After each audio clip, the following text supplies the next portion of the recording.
How to access professional dashboard on Facebook. Hello guys, this is Atticus and welcome back to another tutorial video. In today's video, I'll teach you guys how you can unlock or how you can access professional dashboard on Facebook. So without any further ado, let's dive right into it. So the first step here is open up your Facebook. After you open up your Facebook, the first thing that you'll actually need to do is head over to your profile.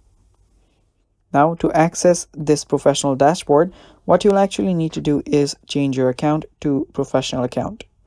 To do that, tap on your edit profile option, and after you tap on that, you can see an option that says professional mode right around here.